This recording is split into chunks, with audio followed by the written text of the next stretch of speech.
Sa mnom je danas Đina Glavčić-Kostić, đak generacije Požarevačke gimnazije društvenog jezičkog smera. Ćao Đina. Zdravo Ivana. Kako teku pripreme za prijemni? Jako dobro. Ostalo još 5 dana pa se spremamo postepeno. Ide dobro. Dobro.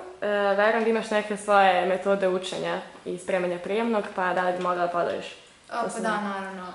Kao što sam rekla, u gimnaziju kada dođete i kada prođete tako 4 godine u gimnaziji, naravno da morate da oformite neke načine na koje salađujete gradivo. Ja sam se nekako uvek trudila da to bude što interesantnije, što raznovrsnije.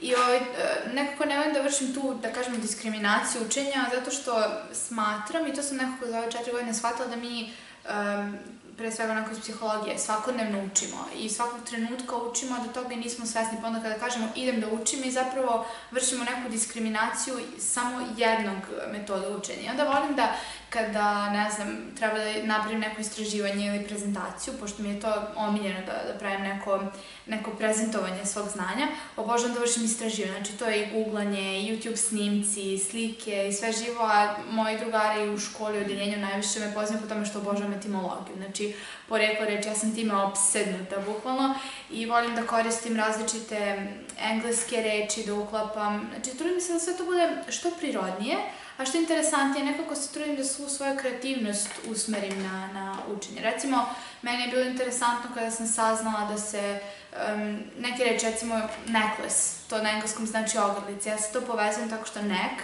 vrat, i lace kao čipka na vratu. Onda tako tražiti neko poreklo reči i vrlo često otkrijem mnoge stvari bolje nego što bih nekim drugim metodama. Mi je to jedna od osnovnih.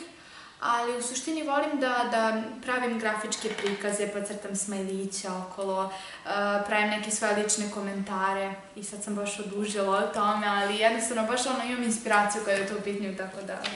Dobro. Koliko ti je vremena trebalo da otkriješ taj svoj način? Pa kao što sam ti rekla, sve ove 4 godine nekako predstavlja evoluciju tog mog načina učenja i onda sam prelazila iz jedne metode u drugu. Vrlo često sam istraživala sebe na taj način i to je jako možda bude jedno uzbudljivo putovanje, osim ako se čovjek ne muči preterano, jer nekako mi se čini da je najgore što čovjek sebi može da uradi za tako 4 godine sticanja znanja, da uči napamet. Jer to je potpuno, znači, jedan vid psihološkog silovanja. Zato što čovjek bukvalno sebe, kao što sama reč kaže, na pamet. Nije u pameti, nego na pameti, lepo reč kaže, pošto ja volim reč, ja sam mislila da njima. I nekako mislim da čovjek kada uči na pamet ne zalazi bukvalno u sebe, već samo nekako postaje kolekcionar informacija, samo to stavlja i onda na kraju ispadne kao onaj atlas što drži celu planetu na svojoj grbači, tako da je to najgora stvar koju čovjek može sebi raditi. Znači, nemojte protiv sebe, učite po ono što vam je zanimljivo i što je povodom čega ste radoznali. A da li si učila redovno ili kampanjski? Nisam kampanjac, to je sigurno, znači volim da imam neke redovne svoje navike, ali u suštini vrlo često mi obaveze sa strane nisu dozvoljavale da se potpuno posvetim nečemu na onaj, kako ja to zovem, liberalan način. Znači ja ne volim da sad kažem, od 2 do 3 ću ja sada da učim istoriju, nego kažem, hajde malo da vidim kao na internetu vezano za ovo, volim da razgovaram sa ljudima o tome. Vrlo često sam svoje u porodici zamarala time ili drugarice, drugove kao daj da pričamo o tome, da vidimo. Volim da razmatram temu, jednostavno, ne volim da se samo fokusiram na jedan vid učenja. Mislim da je to ograničavanje slobode koju imamo, znači medijuma milion, znači možemo i vizualno i da čujemo i da dodirnemo, znači sve to volim da koristim, onda ne volim da se ograničavam samo na neke stvari. Sad ti spomenula da ti nekad van školske aktivnosti nisu dale vremena, pa koje su to? Imala sam ih dosta, neke sam sebi onako sama još dodavala, to je neka malo jača sila od mene, ali išla sam u srednju muzičku školu, dizajner sam zvuka, pa sam tu imala dosta baš obaveza, jer to je paralelno, samo sam neke časove imala manje u muzičkoj, jer su to opšte obrazovni predmeti, a sve ostalo stručne sam imala tamo. I onda sam imala različite projekte, imam svoju pesmu. Kako se zove? Zove se Missing Pieces, na engleskom je. I imala sam neke svoje projekte, imam dela različite tamo multimedijalnog tipa za amatorski rad sam imala. Onda sam ovdje išla na kreativno pisanje tu sam baš imala onako dobrih iskustava i dosta korisnih saveta i jako dobro druženje je svakako bilo, kao i na filozofskoj sekciji, na psihološkoj sekciji, znači različite sekcije, sve što je, u suštini sve što je moglo da se uzme pod moje okrilje, to sam i uradila. A čekaj, kaži mi, da li ti desilo da dođeš nekad nespremna u školu zbog toga? Pa, mislim da jeste, naravno. Znači, to ne može čovjek uvijek da kaže da je za sebe da je 100% spreman. I kada odem u školu, ako nisam spremna na taj konvencionalni način, što neko kaže kao sad sam spreman, trudim se da opet pristupim tom znanju na neki način kako ide prirodno. Ne možemo uvijek biti kao neko ko potpuno onako sad napravi jednu reprodukciju gradiva. Znači, potpuno sam protivnik toga, onda čovjek se i snalazi i postaje prirodniji, nekako načuto kada je odgovaranje u pitanju, kada je kontrolni, to je već pisano, ali kada je odgovaranje ili pisanje nekog eseja na datu temu, onda se tu čovjek uvijek može snaći i uneti sebe na neki način, pa onda ne možemo opet reći da je neko spreman ili nespreman. Onda dolazi naravno to i snalaženje i neko pravo iznošenje svog stava o temi. To kada formiramo jednom, tad smo spremni, to je sigurno. Na koja takmičenja si išla i šta si postigla na njima?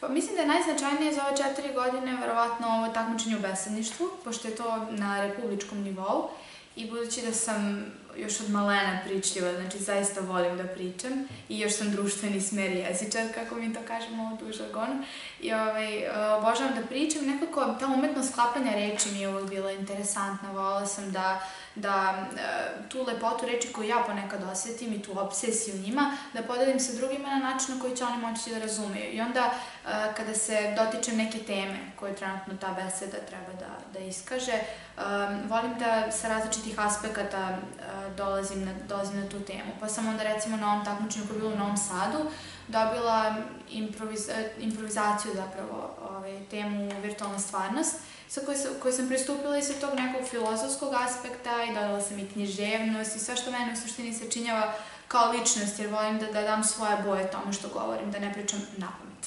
Opet. To je baš super. A da li je bilo trenutaka kada si se osjećala iscrpljeno i spremno da odustaneš? Pa da, svakako da je bilo, mislim, 4 godine, opet volim te 4 godine čuvene. Imala sam, mislim da je bilo u 2. razredu, jednu poprilično onako veću krizu što se tiče tog učenja. Znači, potpuno sam se osjećala izgubljeno, mislila sam da ne mogu uopšte da savladam sve to što se zahteva. Onda sam počela da istražujem. Istraživala sam sebe, načine na koji nešto saznajemo, sve puteve, bukvalno saznanja. I onda sam otkrila šta meni zapravo odgovara. Znači, ranije to je klasična greška, ja sam učila iščitavanjem. Samo sam iščitavala, gradivo iščitavala i greška je zato što vrlo često iščitavanjem gubimo koncentraciju na nekom delu teksta. I onda sam ukapirala da ako, recimo, ostavim neke svoje komentare, čitajući tekst, pa pravim neke beleškice sa strane i tako istražujem još nešto sa strane, kao što sam rekla YouTube ili tako neke druge medije, da mnogo sebi pomažem u suštini i da samo razgovaranjem o datoj temi sa nekim ljudima koji su ili profesionalni na tom polju, kao što su recimo profesori u školi, ili pak i sa vršnjacima, da mogu da dođem do nekih značajnih saznanja. Tako da shvatila sam da je učenje prirodan proces i da ne mogu tu ništa da silujem. I to je bila onako prekretnica, kada sam ja u suštini počela i ljudima da pomažem na neki način kako da oni savladaju svoje učenje i u tome sam zaista uživala, ako to možda se tako nazove, da. A pre toga, koja je bila tvoja prva ocena u gimnaziji i kako si reagovala na nju? Toga se sećam, mislim da je to je bila uspešna ocena i to baš kod razredne, srpski jezik i književnost, kod profesorke Ljiljane Stanojević. Imali smo zadatu temu da napišemo kući sastave, mislim da je bilo neka građevina ili, da, dodir sa umetničkim delom, mislim da je tako bilo. I ja sam pisala o piramidama, kompleksu piramida u Gizi. I sećam se da je to bio jedan jako lep sastav i to je bio moja početnička umetnost u ovoj školi i tu sam dobila 5, bila je izuzetno zadovoljna i onako baš je bio poletan početak. A šta bi poručila svim gimnazijalcima i onim koji nisu imali poletne početke i onima koji jesu? Pa sve bih svakako preporučila da se fokusiraju na svoju radoznalost, jer to je ono što nas održava živima, taj neki, kako da to nazovem sada, to je potpuno prirodno dolazi i sad treba da pratimo sebe, svoj duh, načine na koji opažamo svet oko sebe, sve to što nama čini da doživimo taj dodir sa lepotom. I to se nama svakodnevno dešava, ljudi znaju kad liste Instagram pa zaneme onako i kad vide nešto što je lepo, to se dešava i u nauci, u svakakvim sferama znanja. Znači uopšteno, samo želim da im kažem da budu prirodni, da se prepuste, da nikako ne uče napamet, znači da se prepuste toj svojoj radoznalosti i da se ne ustručavaju, ovo je jako bitno, da se ne ustručavaju da postavljaju pitanje i da razgovaraju sa ljudima.